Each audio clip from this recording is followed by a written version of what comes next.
चाहे क्लास 10 हो या फिर 12 हो, उसके इंग्लिश के पेपर में यहाँ पे देखा जाए तो एक चीज़ जरूर रखी मिलती है, क्या वह नोट मेकिंग। ठीक, साथ ही साथ उसका सबटाइटल और यहाँ पे समरी आपको जरूर पेपर में रखी मिलेगी।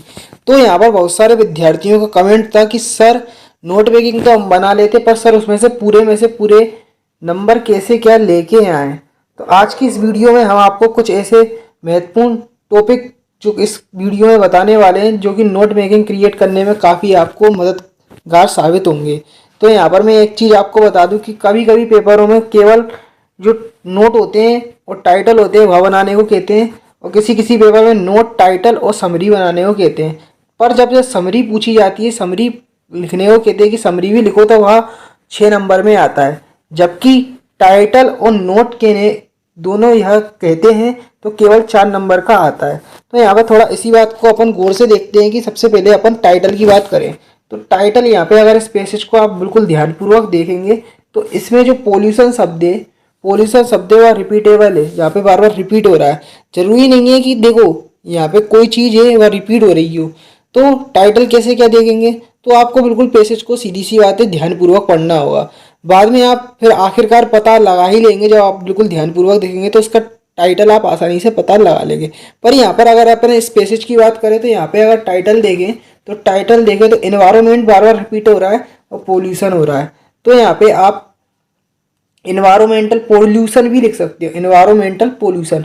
पर यहाँ पे अगर सीधी सीधी बात करें टाइटल की, अगर आप सिंपल तरीके से लिखना चाहें तो पोल्यूशन यहाँ पे लिख देंगे, क्या, पोल्यूशन। ठीक, अब मैं आपको एक बात बताना चाहूँगा, टाइटल ये तो रहा बात टाइटल की, फिर दूसरे नंबर पे आती है नोट मेकिंग। क्या, नोट मेकिंग।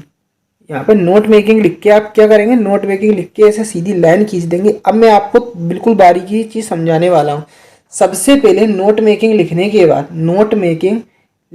बाद आपको करना क्या है, एक पॉइंट बना लेना है। एक पॉइंट बना लोगे, अब करोगे क्या कि इस पेसिस के बीच में से कोई एक शब्द को उठा लोगे। जैसे मैंने एक शब्द उठा लिया, वेस्ट मटेरियल, तो यहाँ पे मैं वेस्ट मटेरियल ठीक में लिख देता हूँ। चलो ठीक है, यहाँ पे मैंने वेस्ट मटेरियल एक शब्द है वह सीधा लिख दिया।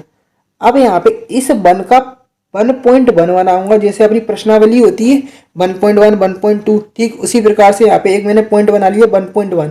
तो इस शब्द को जो मेन शब्द अपन ने लिया है यहाँ पे वन, जो जिसके हेडिंग के रूप में लिखा है, तो उसके आगे की जो लाइन है, उसके आगे की लाइन है वह 1.1 में लिख देंगे। जैसे कि आगे की लाइन क्या है, एंड हार्मफुल, तो अपन ने एंड नहीं लिखा, सिर्फ क्या लिख लिया, हार्मफुल। अपन ने लिख लिया हार्मफुल केमिकल। ठीक, हार्मफुल केमिकल्स यहाँ पे मैंने लिख दिया। ठीक, अब 1.2 बनाएंगे तो जो अपन ने मेन पॉइंट लिया उसके पीछे की जो लाइन है, पीछे की लाइन अपन देखे तो क्या है, पोल्यूशन, रिस्पॉन्सिबल फॉर पोल्यूशन। तो 1.2 में अपन ने क्या लिख दिया, रिस्पॉन्सिबल फॉर पोल्यूशन। ठीक, रिस्पॉन्सिबल फॉर पोल्यूशन। तो इस तरह से अपन ने 1 के 2 पॉइंट क्रिएट कर लिए, एक तो 1.1, दूसरा 1.2। ठीक, इसी प्रकार से अपन दूसरा पॉइंट बनाएंगे, वही चीज अपन दोबारा से वही रिपीट करेंगे। क्या करेंगे मैं आपको एक बार बताता हूँ। यहाँ से अब मैं क्या करूँगा, वही कोई एक पॉइंट बीच का ले लूँगा, स्टोरेज ऑफ ड्रिंकिंग। ठीक, इसको नाम दे दूंगा second point, shortage of drinking. ठीक, शॉर्टेज ऑफ ड्रिंकिंग। ठीक, अब उसी के आगे की लाइन में 2.1 में लिख दूंगा। ठीक, इसी प्रकार 2.2 में उसके पीछे की लाइन यहाँ पे लिख दूंगा। तो इस प्रकार से 2 पॉइंट बना लेंगे। अब विद्यार्थियों के मन में एक सवाल आ रहा होगा कि सर हम 2 पॉइंट बना लेंगे तो क्या कितने इसके पॉइंट है वह हम बना सकते हैं। तो मैं विद्यार्थियों को सलाह के तौर पर कहना चाहूँगा कि ऐसे आप कितने पॉइंट बनाएंगे, 1.1 का 1.1 का 1.1 1.2, ठीक, सेकेंड का 2.1 2.2, ठीक, इसी प्रकार तीसरे का 3.1 और 3.2, ऐसे 3 पॉइंट बनाएंगे, 3 से ज़्यादा नहीं बनाएंगे। अगर 3 से आप ज़्यादा 4 बना लेते हैं तो होता क्या है, अगर आप ज़्यादा पॉइंट बनाते हैं तो होगा क्या, मैं आपको बिल्कुल तरीके से समझाऊंगा। अगर 4 पॉइंट आप यहाँ पे बनाते हैं तो एग्जामिनर को क्या लगता है कि पूरे जो पॉइंट है, पूरे की पूरे जो शब्द है वो आपने पेसेज के अंदर से टीप कर लिख दिए, मतलब छोटा सा तो पेसेज आता ही है आपका। अब अगर आप 4-5 पॉइंट बना लेंगे तो क्या होगा कि पेसेज पूरा आप टीप कर लिख देते हैं, तो एग्जामिनर को यह लगता है। तो आपको मुश्किल से बस ज़्यादा नहीं 3 पॉइंट बनाना है, वो भी काफ़ी छोटे छोटे। अब यहाँ पे अपन बात कर लेते हैं, तीसरे नंबर पे आती है समरी की। ठीक, समरी की। तो समरी की बात करें यहाँ पे, तो एक चीज़ मैं आपको बताऊँ समरी कैसे क्या बनती है।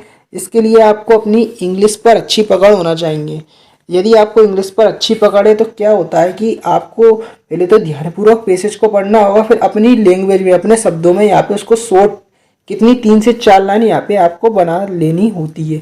परंतु यदि आपकी इंग्लिश पक्की नहीं है तो ये शुरू का जो मेन शब्द है पहले तो आप वह समरी में लिख देंगे, फिर बीच के कुछ शब्दों को यहाँ पे ले लेंगे और लास्ट के जो कुछ शब्द होंगे इस तरह से आप यहाँ पे समरी में केवल कितनी लाइन क्रिएट कर लेंगे, 5 लाइन। 1 2 3 4 5, मुश्किल से 3 लाइन, वैसे 3 से 4 होती है पर मैं अधिकतर लाइन बता रहा हूँ। 5 लाइन आप बनाएंगे, 5 से ज़्यादा नहीं करेंगे।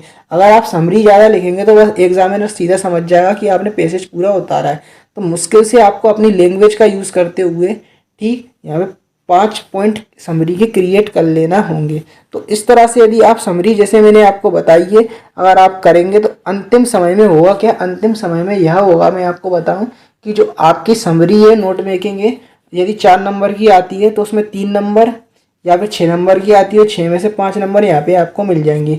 अब 1 नंबर कटने की वजह वह आप खुद ब खुद जानते हैं कि थोड़ी बहुत आपकी मिस्टेक उसमें हो जाती है। अगर आपकी इंग्लिश पक्की है तो यहाँ पे 6 में 6 या फिर दूसरे शब्दों में कहें 4 नंबर का आता है, 4 में से 4 आपके यहाँ पे अच्छी तरह से आ जाएंगे।